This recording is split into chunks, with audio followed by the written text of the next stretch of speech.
outside of digital assets. It's going to be one of the coolest episodes, I think, because this guest is extremely qualified. He's had multiple millions of dollars raised for hedge funds, multiple millions of dollars raised for private equity, for real estate, for AI companies. I mean, you name it, he's had the experience in doing so. We had the opportunity to buy $131 million appraised piece of land at a $26 million valuation. Our LPs that came in, if they wanted 1% of the project, it was 225 grand. That appraised for 1.3 million on day one. Building your personal brand is the most important thing you'll ever do if you want to get into this world. You leverage all of these digital and physical stages to actually do the capital raising. All right, what's up, guys? Welcome back to the TRU Money Show. I'm your host, Robert Miller, and in today's episode, we have a great guest, Justin Freishtat. Hopefully, I said that correctly.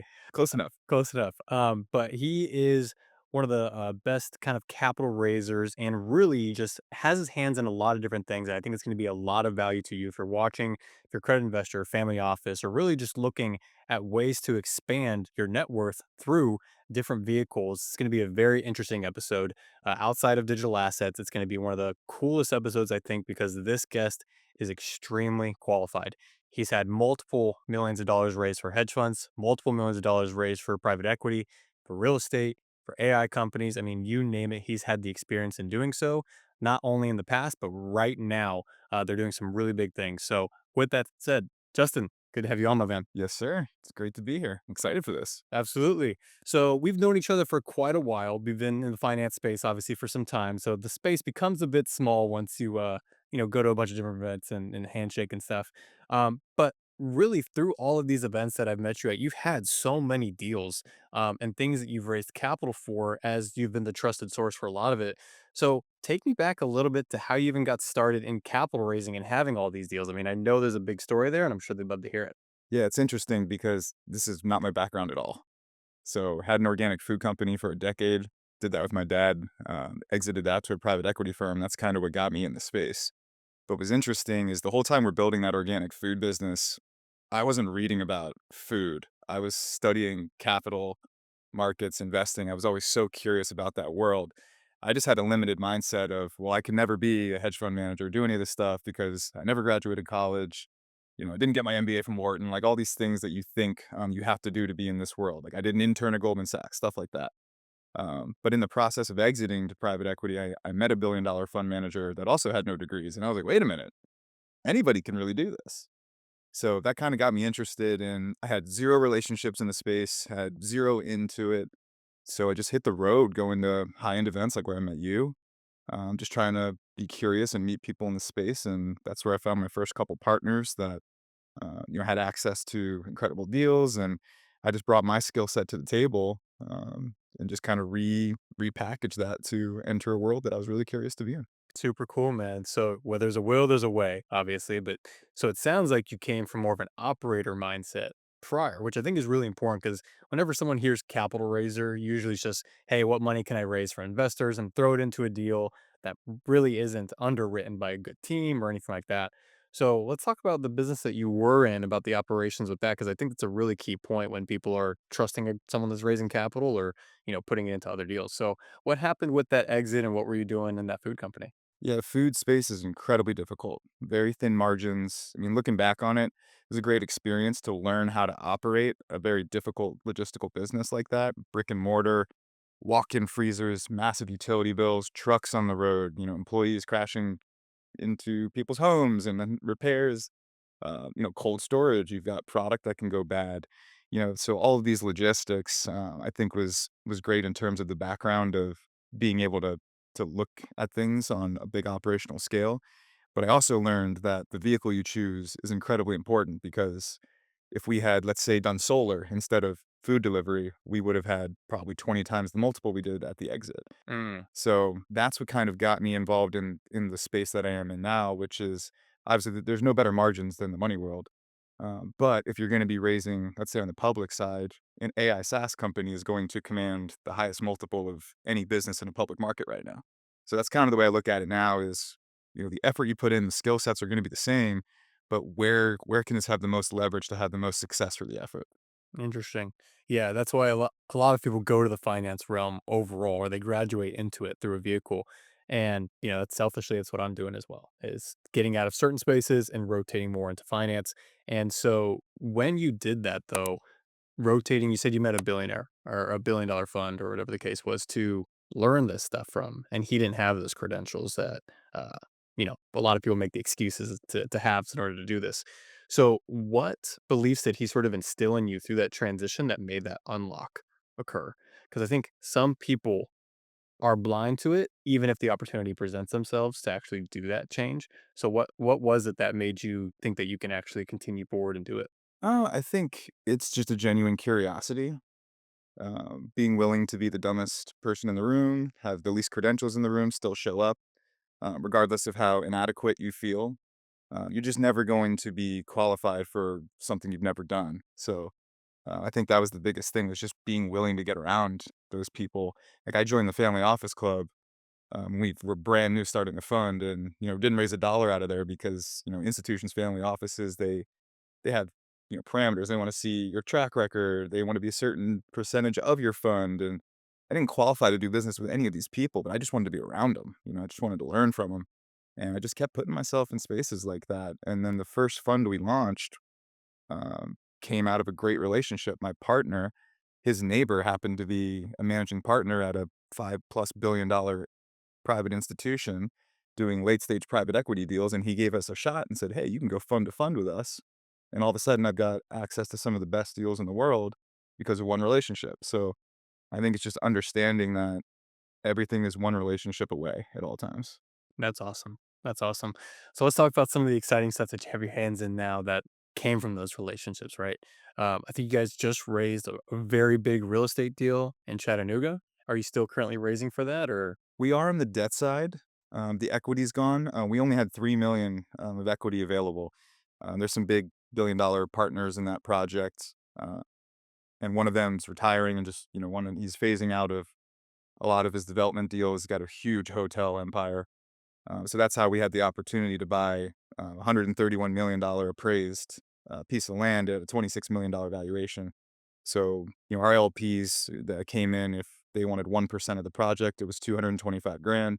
That appraised for 1.3 million on day one. So, um, we got that raised on very quickly. When you have great deals, it's not hard to get the capital. It's one of the things I see all the time, and it's in my experience too. I've had deals where I just couldn't raise for it, and nothing was different except the deal just wasn't that great. So that's, I think the most important thing now is just always making sure the deals we do take on are just world class in terms of, what alternatives people have out there. for sure? So from a deal perspective, then what are some of the key things that you look at, or just that are required to make it a no brainer? Obviously, an appraisal and a little bit of an equity raise to that is a really good deal. But outside of maybe home runs like that are just very far and few between, what are some really important deal points that you look at when it comes to underwriting a deal, whether you should raise capital for it or not? Yeah, I think the biggest macro thing is just, is there a competitive advantage here?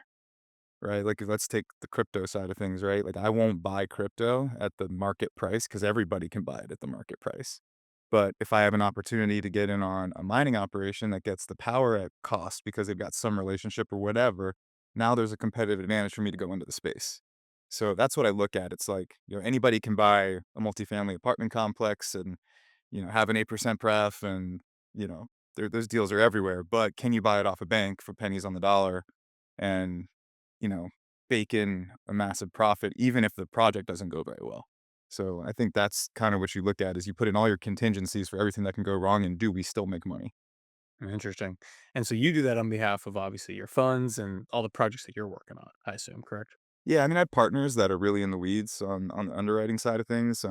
Scott Boroff, my partner at Pitch Equity and Safe Space. I mean, he did a billion on Wall Street as an investment banker and then went private. He's got 22 exits. He's rang the bell on the New York Stock Exchange multiple times, right? So for me, being in this space for, let's say, 3 years now, coming on 4 years.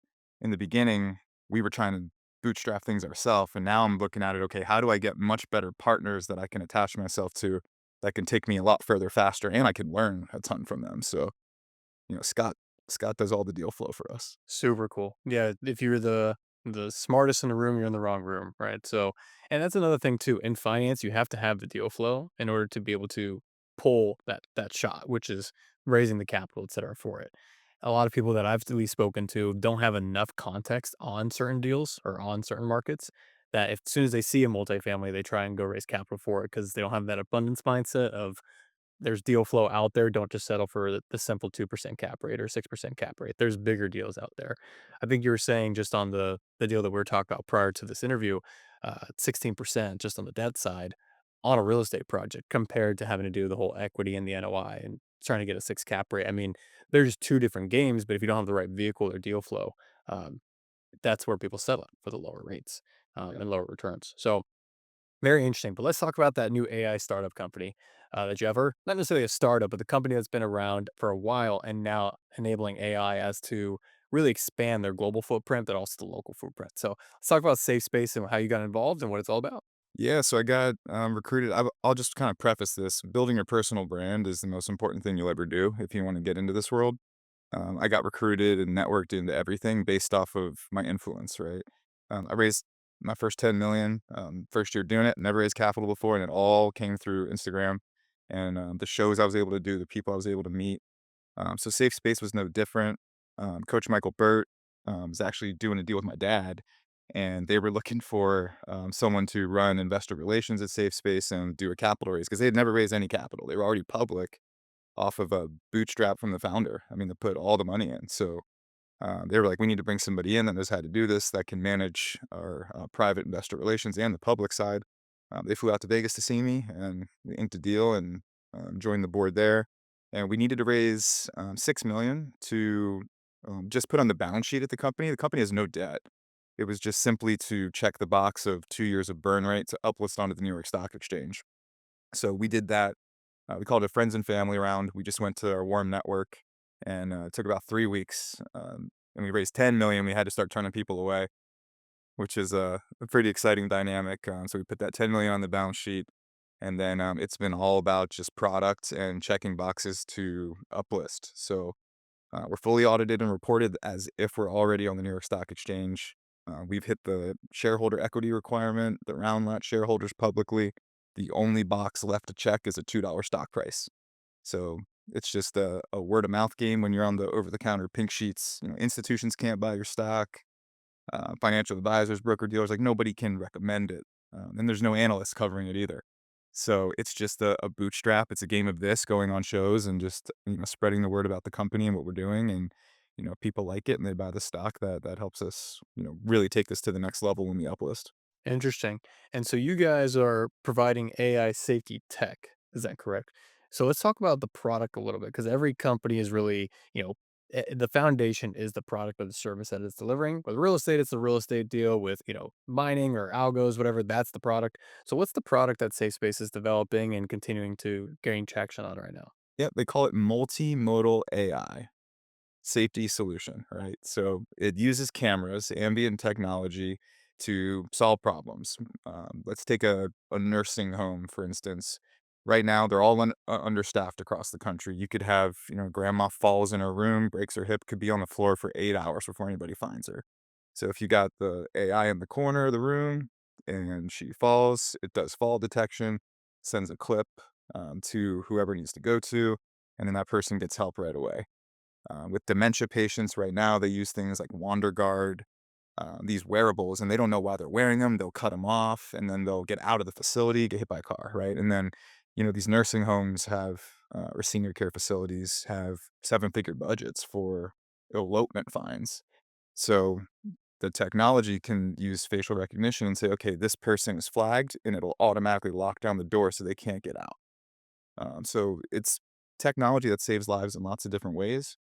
In a school case, it could be guy with a gun in the parking lot approaching the school, identifies that there's a weapon, and it can lock the school down before a shooting can take place. So they call it multimodal because it's running all kinds of things. It's also looking at the registered sex offender list, someone approaching a school that might be coming to kidnap a child. It'll flag that, send it to a school resource officer. It's scanning social media for all these things and putting all these inputs in to detect things before they take place. Very interesting, man. And so AI is the craze right now, but seeing now how it can actually help masses is really cool. So it seems like a really cool project. that you guys are working on. It's obviously different than a ChatGPT, just prompting some stuff. This actually has a real world utility, from what you're telling me, which is really cool. So, who in that, like, who came up with that idea overall? Because I know that this company's been around for a while. AI is an enabler, but who came up with the idea to help protect, further with children or with, grandparents? Who came up with these ideas? Yeah, it was Scott Boroff's vision, founder and CEO, and he launched it in 2016. Watching his parents go through senior living facilities and didn't want, that's kind of where the whole company was born from. It was called Healthcare Integrated Technologies first Okay. until they realized from all these other verticals that were asking for similar use cases with the technology that really it could be used to save lives and just help people everywhere. So that's why we changed the name to Safe Space Global and, the stock ticker change, it was HITC, now it's SSGC. But, I mean, so many use cases. We're working with prisons right now. There's 2 people apparently that sit there in a prison and unlock doors, lock doors, who can go in, who can't go out. The AI can do that all by itself. Interesting. Yeah, that unlocks a lot of people from the boring work of life of just sitting, watching a screen, clicking a couple buttons, which that's kind of the whole AI disruptive revolution that we're going through right now. It's what boring jobs are we doing over and over and over that can be outsourced from just a couple scans and really smart technology to do so. So, what made you decide to raise capital for that particular company? Because there's so many AI projects out there. What made it special for you to hop on, put your brand on it, put your face on it, and be part of the board? For me, it was the team. Before anything. When you looked at who was getting put in what seats and the track record, it's almost, in my view, I mean, there's always risk in startup companies or markets in general, but when you add it all up, I think this is probably the most hedged bet I could ever make. I mean, our head of sales left Google. He was a executive. He was running all of Asia's Google sales enablement. Sells his Google shares to come invest in the company. That was another thing. Almost I may be right or wrong on everyone, but pretty sure every single executive, myself included, we wrote a check. We invested in the business, and we're all taking stock as compensation because we all believe in what we're building. And for me, that's huge alignment when your entire executive team, number one, doesn't need money right now because they've all done incredible things. Our CEO's been the or president's been the CEO of several nine-figure companies. Founders rang the bell several times. Our CFO's done it 4 times. So when you look at, the team that had already been assembled when they wanted to bring me on, frankly, I was just honored to be part of it. That's super cool, man. That's super cool. So what have you learned so far as to being part of some pretty top talent from what it sounds like coming from Wall Street? Because like you said, a couple years ago, you were just attending the networking events, similar to myself, maybe not so qualified to do so, whatever that term qualified really even means. But then you start lining yourself up with really big players. So what have you learned so far in the capital raising process with Safe Space um, that you haven't learned prior from other raises? I would say the biggest thing I've learned is that everybody who's further along than me also has bigger losses than me. And that was huge 'cause, when you have your first big reversal or something goes wrong in business, you feel like it's the end of the world, your reputation's ruined, you'll never recover, and then you realize, "Wow, no, these people are trying to fail harder, and they go further faster." So, it takes a lot of pressure off of you mentally in terms of, wanting to go for it, wanting to be all in on things that scare you, if it doesn't work out sometimes, that's just part of the game, Hmm. and, like, Scott took Miller Energy from uh, private startup to a 10-cent pink sheet stock, rang the bell on Wall Street. They went all the way up to $9, 900 million dollar market cap. He was worth over 100 million, and then that was an oil company. Okay. That's like 2011, 2012, and then oil fell out and the company fell apart and went bankrupt. He lost $100 million. You know, and it's like being around people that have stories like that makes your smaller losses, uh, you know, it doesn't hurt as bad. It's like, oh no, I need to go get bigger problems. Yeah, for sure. There's a funny quote. I think it was some real estate guy, but he said, if we have a $50 million loss, you have a problem. If you have a $500 million loss, we have a problem. So it's like people will actually work with you on bigger projects, whether they're going up, down, sideways, whatever, because the payoff is so much bigger than just a smaller problem of 1 million, 2 million, whatever the number is. So I think that's kind of a good insight and mindset for people that are watching. If you're trying to do really big projects, have people that have done it and have had potentially even bigger losses because not everything's just going to be straight up into the right. I mean, let's face it, everything has risks. Stocks go up and down, crypto goes up and down. There's other catalysts that happen in markets that aren't in your control. So, but you're watching this, you already know that there's risks. But that's really cool. So, from these bigger players that you've worked with, and some of the other projects that you're working, how do you balance between raising for these 3 or 4 different offers while building your personal brand? Because there's a lot of people that are in finance that watch my podcast and stuff that, are scared to go that personal brand route while they have all these projects, and sometimes they do use it as a proxy to be like, "Oh, no, I'm too busy. I got all this stuff going on." So how do you distinguish between the raises that you have and your personal brand and where your time goes? Yeah, I mean, we haven't even talked about it. We run a social media marketing firm too, you know? I just don't subscribe to any of that. I'm very picky about what I'm willing to work on, but if it horizontally or vertically integrates into my bigger picture, I'm gonna prioritize it. I'm a slave to the calendar. Like, there's no way to manage all of this without quality organizational stuff going on. So if that's not you, you need to get an executive assistant to do it for you.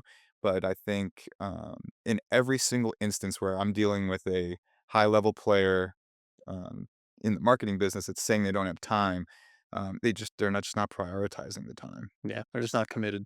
It is what it is, yeah, or you just need to get more resources around you so you can just show up and do this part. Like, everybody's got an hour or 2 a month to do content. That's all it takes, and then you should have a team behind you that's taking care of the rest of it, cutting it all up, posting it for you, managing your DMs, so if you don't have the capacity, you outsource it, but most people have more time than money, and they don't wanna be real about that. Yeah, for sure.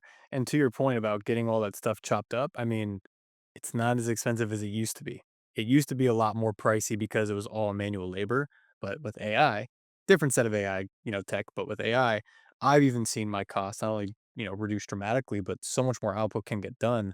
There's a software I'm using right now. I won't reveal it on camera. I'll tell you after. But we can put in videos. It'll automatically clip it, and then it'll actually do all the edits. And no, it's not Opus clips. It's actually super high quality stuff.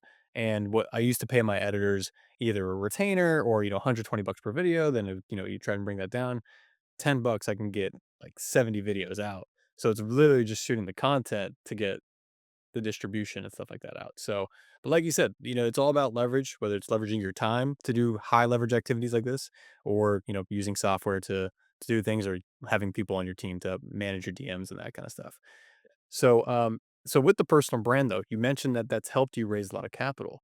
So let's talk about some of the strategies without giving too much secret sauce away, Yeah. but how people can raise capital by leveraging their personal brand. Because similar to myself, you've married, or you're working on marrying, or I'm working on marrying my personal brand with capital raising overall for projects. So how can someone do that since you've done it successfully for multiple projects? Yeah, so the vanity metrics really matter, and I'll have this debate with anyone that wants to say, "Oh, I'm just gonna post content, and spam the platform, and that's how I'm gonna grow my brand." It's not gonna work. It's just not. I mean, maybe if you're doing funny cat videos, but a large portion of the platform's interested in that stuff. Like, what percentage of the platform's an accredited investor looking at my stuff, right? So you're kind of dead on arrival there. But yeah, I mean, the thing you have to do is you need the following so that people take you seriously. They're going to land on your page. You can't miss any of these details. You got to have the blue check, solid bio, great content, quality engagement, people are interested in it, and then when someone lands on your page, they're gonna take you seriously. And all the monetization or conversion is from DM outreach. It's not from the content. The content's there just to support when I send a DM to my high value target and they come to my page, they say, "Oh, this person's worth meeting with," or "This person, you know, is the industry answer." Whatever it is, you have to position yourself to even make that work. And then if you wanna raise capital with your brand, it's not what you would think. I don't send DMs to doctors, lawyers, accredited investors. Um, there's no leverage in that, right? And you can only send about 500 DMs a month from an Instagram account anyways before they start limiting you. Yeah. So, I'm gonna send DM outreach to everyone who's got a podcast where wealthy people are listening. I don't care if it's crypto, infinite banking, life insurance, real estate, whatever. If it's about business or money, I want to be on your show. So that's what I did. We just sent DM outreach to tons of podcasts, did tons of shows. And then when we're doing something like this, it's also, okay, well, do you have any in person events that we can collaborate on? Right. And you leverage all of these digital and physical stages to actually do the capital raising. So, I mean, I'll never forget when I first started, I didn't know it was going to happen. Did a show with Chris Noggle, and we had I don't know, 30, 40 leads fly in over the week when that episode dropped, and I raised about $3 million from one podcast, right? And then you do 20 of them and nothing happens, but you gotta be committed to the process and good things will happen. Smart. No, I like that, especially with the show perspective. People get to hear who you are. You're a real person. It's not just like some entertainment video that's going on. It's actually showing your depth and your knowledge of what you're talking about, but also just the leverage play. And sometimes when I talk to people about social media marketing, they get caught up in like the feed aesthetic or the feed look, but they don't see the bigger picture as to this is the strategy that helps with that. So I love how you went kind of deeper into how to leverage that once you do all that activity, because some people just get caught there and they don't know what the next step is. And so your recommendation is shows, podcasts, and all that kind of stuff. Yeah, so people meet you from a place of authority, you command a whole different level of respect and trust, right? If I meet you at a networking event and we're just talking, it's one thing, but if you meet me because I spoke at the networking event or I was on the podcast that you listened to, and then we have a conversation, it's just a completely different dynamic. So you have to position yourself as, an authority in the space that you're in. For sure. So what would you say is, the most important pieces then for the organic content? Because you said it's there, it's just to show your expertise, but some of the people or at least that I've been talking to, have just noticed that media has changed. It's not so much talking head stuff, like, "Here are the 3 things you need to know about blah, blah, blah." That stuff's cool, but it's a little bit more in the agency space. So how does someone keep their frame of authority, of expertise, specifically on organic content, so that way when people hit it, they actually get to connect with you instead of it being some sort of gimmicky script? Yeah, personally, that's why you don't really see. I mean, I'll do it on my stories when I'm just talking to the audience, but I don't put out any content in terms of reels that's just me talking at the camera. I want it to be all clips of real conversations like this. Like if you look at like Hormozy and some of these, it's always just a deep conversation the two people are having. So that's my favorite form of content, and it's also the easiest if you're trying to get started with this. Talking in the camera is a lot harder than just sitting down with your buddy and filming it and having a talk. So, if you're someone that wants to get started with content and media, I would say just put the cameras up and just have a conversation. You can edit it. You can screw up as much as you want. It's not doesn't have to be a live podcast. Yeah, for sure. So let's kind of shift the conversation a little bit more on the personal note, because I've known you for a few years now. I've seen the ups and downs. I've seen, the growth that you've had, and it's awesome, and I respect you for that.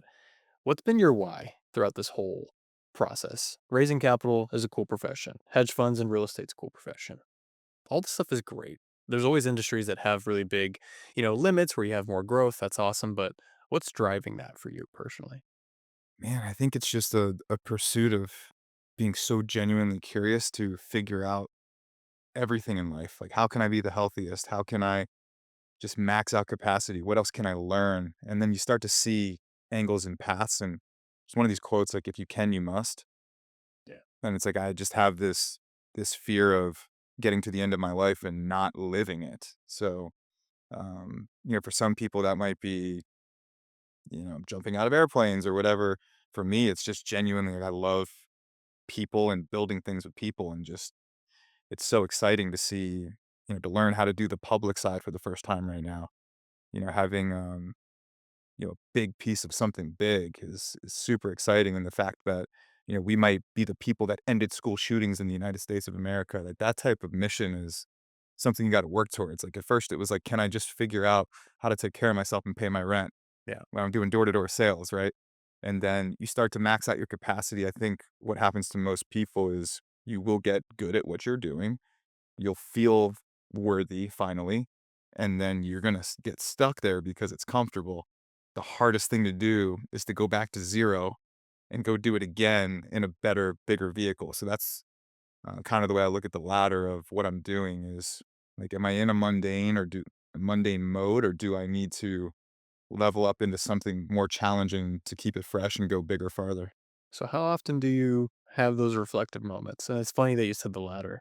I was at one of Grant Cardone's events a long time ago, and it's been a lesson that stuck with me, which is get your ladder, climb up the house or whatever you're trying to do. Then you may realize you may need to go back down the ladder, move the ladder over to the next thing and climb back up it. But what's been for you like the frequency of your auditing of that? Because I think sometimes you have the conflicting advice of a Hermosi and love what he's doing in regards to getting people started, but his main message is grind it out and stay on one thing. for as long as you can and then obviously find a new opportunity. But I've noticed that with high performing individuals, they're frequently auditing that stuff to even see where they're calibrated, right? So what is that for you? How often are you, looking at your calibration on opportunities and vehicles? Constantly. That's why with the learning thing, Yeah. I used to be, pounding books and podcasts just relentlessly. I did that for a long, long time. And then I think what happens is when you're getting too much information, you kinda don't do anything, Yeah. or you get stuck with this, like, what do I wanna do? All these kinds of things. So now I audit this more than anything. Do I need to get information or do I need to execute? Right? So if I feel like I'm a little lost or I'm learning something new, I'm trying to go in a new space, I'm going to relentlessly learn. But then the second I see the path, I completely stop and go all in on execution. Yeah. So that's been a big shift. I didn't do that in the first 10 years of business. And the biggest thing I learned with the pandemic, we were in food delivery when the pandemic hit, right? You couldn't have been in a better business. The grocery stores were out of food. We had it and our business quadruples overnight, and all of a sudden we're exiting to private equity, and I got forced to innovate into the next thing. I think about this all the time. Without that pandemic, I would still be in the food business, and I didn't love it, and it wasn't making the type of money that I wanted. It really didn't check any boxes other than I was interested and passionate about organic food and helping people live healthier, right? So it checked that box, but none of the selfish boxes for me. And without a pandemic, I would have never found the world that I'm in now, which is a dream for me. Yeah, for sure. Everyone needs a catalyst. And sometimes it's self-imposed, externally imposed, or put upon you. I think it's very interesting because for me, when my transition from the agency world, then into service-based businesses, then into finance, each one of those typically came with some sort of decline in the prior business or some sort of like physical cap. No matter if it was just hiring people or like the distribution wouldn't change. Distribution of clients wouldn't change. The amount of people that I could have hired, it would have been a very laborious business. So, like you said, money's the highest margin business. But I'm curious, are you mostly looking now at the labor drag that comes with the offerings and how you can finance it? Or are you looking a little bit more just towards a repeatable product? Because food delivery, for example, is a repeatable product, high labor cost, I'm assuming, and probably getting all those deliveries there. And then there's the finance side. So, how much of your evaluation of your next opportunity is based off of the high labor drag versus like an AI software company? Like, how much do you consider that? Because we all know that financing can be constructed with debt, equity, you can raise for whatever. But what's kind of that underlying process that you look at, or at least product that you look at from a company's perspective to choose what you want to raise on? Yeah, that's the number one thing I look for now is the recurring revenue model, right? Like, how do we, like, if we got to hunt every day for a new business, you'll always be in a rat race cycle. So now, like with the AI SaaS stuff, it's 100% margin, doesn't cost anything.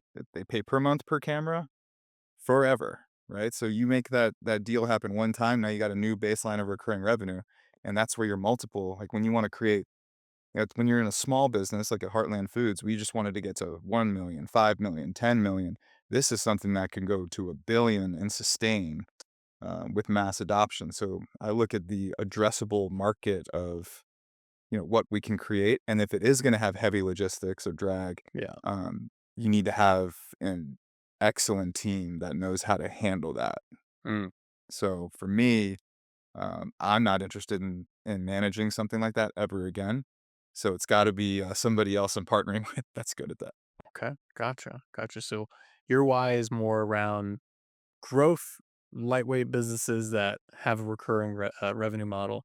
And we had Father's Day just past everything. So is that something that you're exploring at this stage in life with these new opportunities to build a family, or no, not quite? Not at this point. Okay. Yeah, I don't know. I was team no kids for a long, long time, and starting to change my tune a little bit on that. But I still think I'll be, if I do build a family, I'll be the guy that does it probably mid 40s, Okay. somewhere in there. I don't know. Well, good thing for us as guys, we can really pop out kids whenever.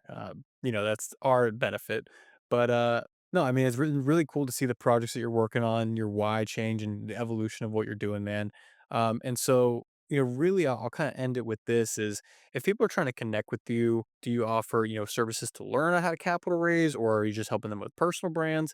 Kind of walk me through how people can connect with you, learn with you, and support you along your journey. Yeah, I mean, with the marketing business, we help people in all kinds of verticals. We built over 5,000 Instagram brands, and yeah, I work with anybody really. I mean, I built a food brand and then evolved it to health coaching and then capital raising. And so, I mean, I think you got to build your personal brand even if you don't have a plan for it. Definitely do that. But I'm easy to connect with. There's only one of me in the world. It's at Justin Freishtat. It's Freishtat. So yeah, Instagram is my preferred platform, but I'm on all of them. And yeah, if other than the I want to pick your brain, if you come with value, we can do something together. Awesome, man. Yeah. So, guys, we're gonna go ahead and link it below in the show notes as well as the description. Definitely connect with him. Great dude. Whether you're, involved in any of his projects or not, either way, just give him a follow. Follow his journey. He's up to some really big things in many different verticals. So I'm sure something will pique your interest at some point. But with that said, guys, thanks for listening to the True Money Show. Go ahead and like and subscribe. And we'll see you in the next episode. Peace.